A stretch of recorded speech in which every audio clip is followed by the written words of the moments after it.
the intro music. Yeah! Woo! Welcome in, Star Trek Fleet Commanders, and today we're going to take a look at a new, well, it's a preview.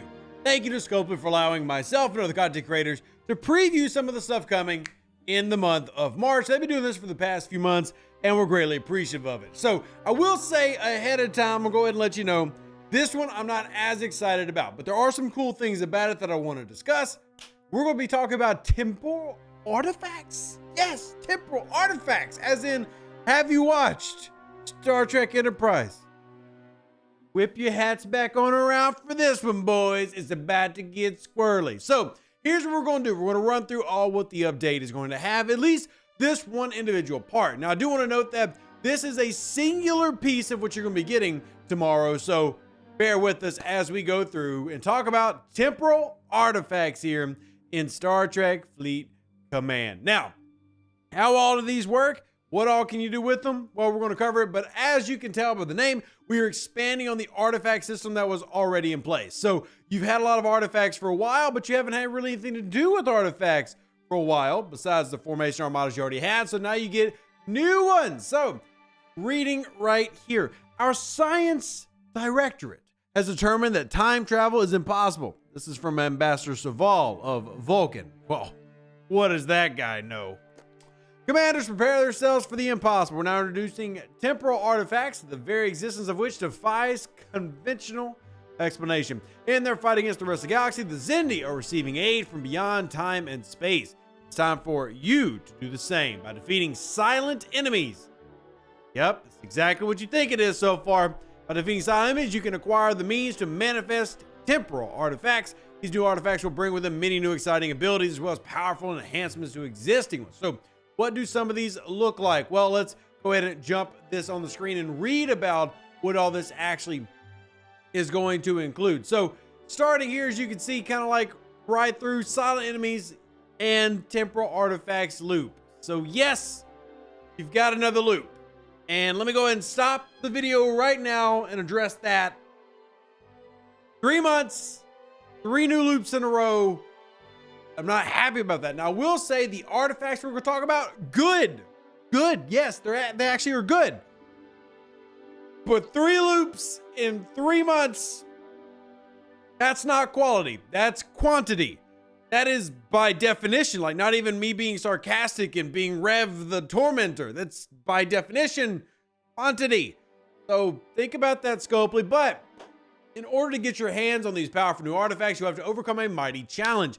Mysterious aliens known as silent enemies have arrived. There'll be a new space right above Xindi space where these will spawn. They reside near the Delphic Expanse in the Silent Nebula, and you can claim a daily bundle in the X-Borg faction in order to acquire the Silent Nebula token you'll need to travel there. The silent enemies rely heavily on boosting their critical rate, damage in combat, and you'll want to protect yourself against that in order to defeat them. So, they are critical builds, and you're probably going to want to have anti-critical builds and maybe even critical builds of your own. They also inflict burning, making them the first hostile you've ever faced that can inflict a state on your ship. If you can overpower them, the silent enemies will drop temporal disruptor parts. These can be traded towards reward chests that contain temporal disruptors as well as other highly desirable rewards. Now, as far as the loot for itself, once you've acquired the temporal disruptors, you can find them in the shards of your desired artifact.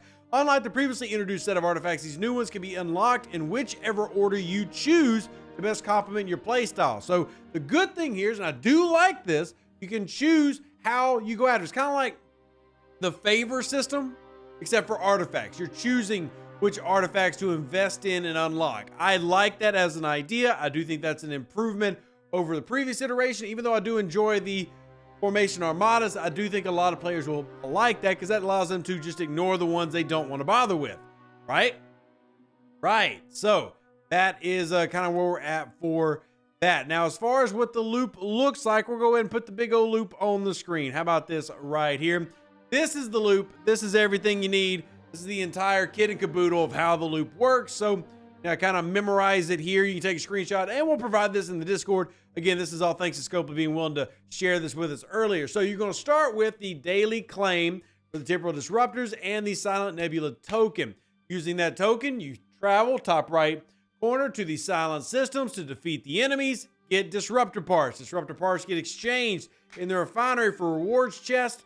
And then you got down like right here, you've got the specific artifact shards and the artifact store, and then you upgrade those in your artifact gallery. So there's your loop. Now, this is not as expansive as a loop as like the regulars and the hostiles. It's not as complicated, and it's not, you know, as much work, but it is still another loop. And I'm not going to try to sugarcoat that it is what it is. I'm sure there's going to be a lot of comments that aren't particularly happy about that.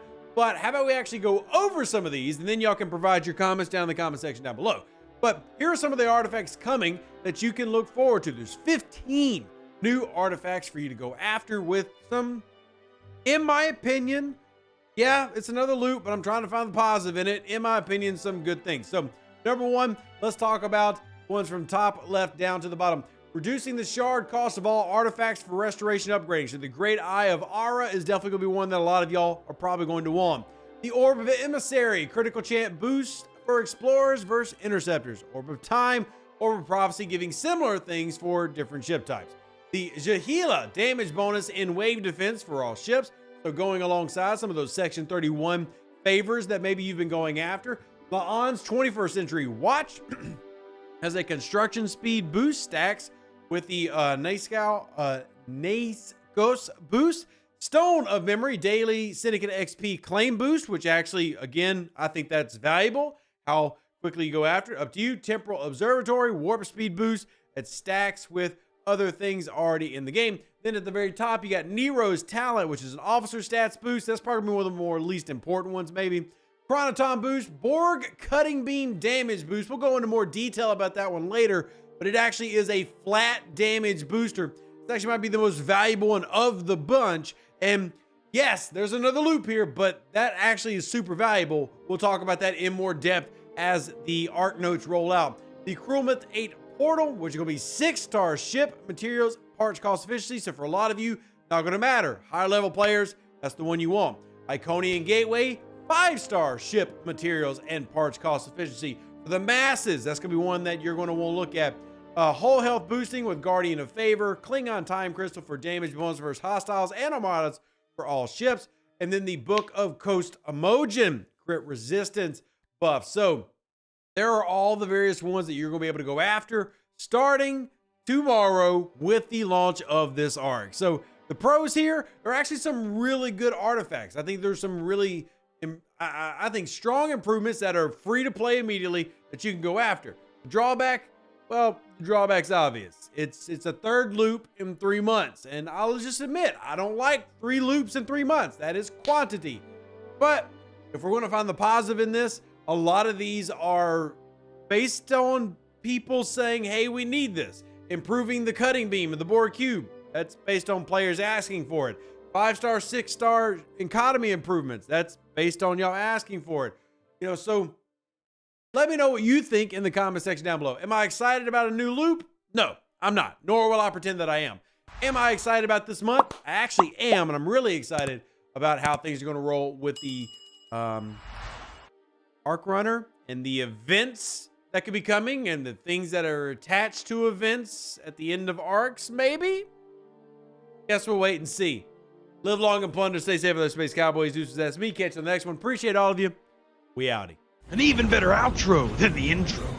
For the Empire and glory to your house.